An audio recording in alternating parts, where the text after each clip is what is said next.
I just need to know this is important. You know, I ask every girl, you support abortion? Yes, I support the right to choose. It's perfect. It's perfect. Because we don't need any child support. Yeah. And to me, it's like, we're young in college. Imagine you get pregnant. What are you doing? No. Exactly. Period. No. So I got a lot of hate for that video, and it baffles me how it's 2022 and people still oppose abortion. If you're one of those people, listen. You're probably a virgin. You repel every woman within a 4-mile radius. You've most definitely never felt the dreadful fear of a pregnancy scare because you don't even have the ability to get in that situation. On top of that, I fear you are not capable of rational thought, or else you would understand how maybe, just maybe, it's not a good idea to force 2 teenagers who hooked up at a party off of 3 mollies to consciously raise a sentient being for the next 18 years. Hey man, cue the intro.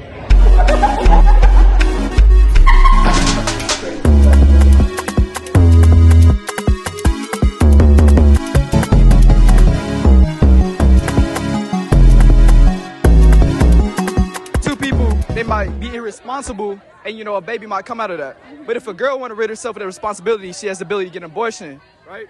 Mm-hmm. But if I don't want the kid, but the baby mom wants the kid, why should I pay child support? That's a good question. I know it's a good question. Just don't nut in girls. All right, listen, but sometimes you take the proper precautions and things lead to another. In that situation, what happens? Listen, these are not bulletproof. Birth control does not always work. Plan B does not always work. Of course, if you're young trying to have fun, take the proper precautions. But if I still take the proper precautions and she still gets pregnant, you don't think maybe abortion should be an option? I mean, you gotta take responsibility for what you did, but ultimately you're not the one giving birth. So if the woman want to have the abortion, she can. But if your baby mama end up having the baby, then you gotta take responsibility. Even if I didn't want the kid? Because, I mean, it was you that nutted. Man, but hey, it was her who opened her legs up, though. That's fair. That's fair. Look, this is how I view it. Hooking up is a 50-50 effort. But if unfortunate consequences come out of that effort, the woman has all the power. If she wants to get rid of it, she can. If she wants to have the baby and tie herself to me for the next 18 years, she also can. So even though both people made the irresponsible decision, only one person has all of the power. To fix this, I propose there needs to be birth consent forms. Hear me out. Upon pregnancy, both people fill out a form declaring how qualified they are to be a parent. And if they even want to be a parent. Listen, if I as a man declare that I am not ready to be a father and I wish for the child to be aborted and the woman still decides to go through with the pregnancy, that's her fault. I let her know ahead of time while abortion was still on the table that I'm not helping raise this sentient being. She signed herself up for single motherhood. Therefore, I should not have to pay child support.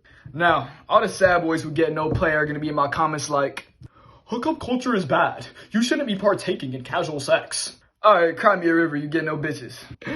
Cry me a river, you get no bitches. Because we're about to pull up some statistics right here. The benefits of a healthy sex life. Lower blood pressure. Better immune system. Better heart health, possibly including lower risk for heart disease. I don't know about improved self-esteem. You probably shouldn't be tying your self-worth to your body count, but I digress. Decreased depression and anxiety. Increased libido, immediate natural pain relief, better sleep. Listen, sex is good for you. We are biological organisms who need oxytocin. We wonder why we're the most depressed, anxious, and suicidal generation, and then you see stats like this. It's this common misconception our generation is overly sexual, but actually if you look into it, it's quite the opposite. We're the most sexually deprived, anxious, depressed, and oxytocin deprived generation.